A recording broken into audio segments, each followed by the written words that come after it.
مومن جنوں کے سردار ظافر جن نے میدان کربلا میں کیا دیکھا، خود اس کی زبانی سنیے۔ ظافر جن کہتا ہے، جب میں اپنی جنوں کی فوج کے ہمراہ کربلا کے میدان میں پہنچا تو چاروں طرف سے 4 فرسخ کا علاقہ دشمن فوجوں نے گھیر رکھا تھا۔ یاد رہے کہ ایک فرسخ 3 میل یا 5.5 کلومیٹر کا ہوتا ہے۔ اسی طرح ملائکہ کی بہت زیادہ صفیں لگی ہوئی تھی۔ منصور نامی فرشتہ کئی ہزار کا لشکر لیے ایک طرف، نصر نامی فرشتہ کئی ہزار کا لشکر لیے دوسری طرف، حضرت جبرائیل کئی ہزار کا لشکر لیے اس طرف، دوسری طرف میکائیل کئی ہزار کا لشکر لیے اسی طرح ایک طرف، فرشتہ اسرافیل، فرشتہ ہوا، فرشتہ دریا، فرشتہ پہاڑ، فرشتہ دوزخ، فرشتہ عذاب، ان میں سے ہر ایک فرشتہ کئی ہزار کا لشکر لیے امام حسین علیہ السلام کے ایک اشارے کا منتظر تھا۔ اسی طرح 1,24,000 انبیاء حضرت آدم سے لے کر خاتم النبیین تک کی صفیں لگی ہوئی حیران و پریشان کھڑی تھیں۔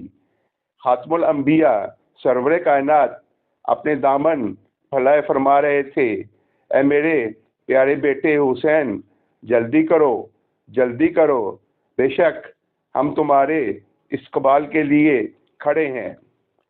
ادھر میدان کربلا میں تن و تنہا میرے مولا حسین زخموں سے چور چور، پیشانی زخمی، جلتا ہوا سینہ، پھٹا ہوا سر، روتی آنکھوں کے ساتھ بے یار و مددگار کھڑے تھے۔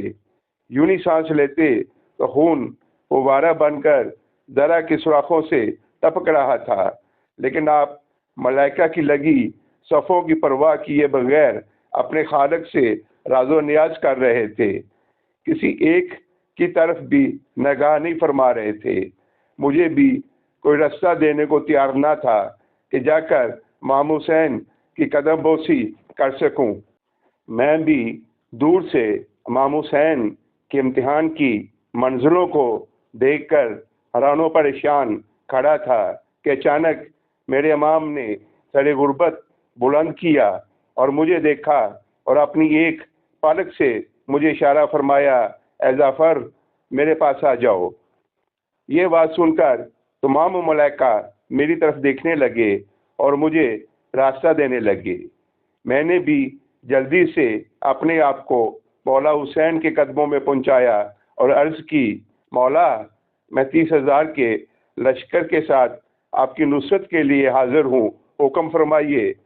تو امام حسین مجھے فرمانے لگے، اے ظفر تو نے بڑی تکلیف کی، خدا اور اس کے حبیب تجھ پہ راضی ہوں اور تمہاری خدمات درگاہ خدا میں قبول ہوں، لیکن مجھے تمہاری مدد کی ضرورت نہیں، تم واپس چلے جاؤ۔ میں نے دوبارہ عرض کی، مولا میں آپ پہ قربان، مجھے آپ جنگ کرنے کی اجازت کیوں نہیں دیتے؟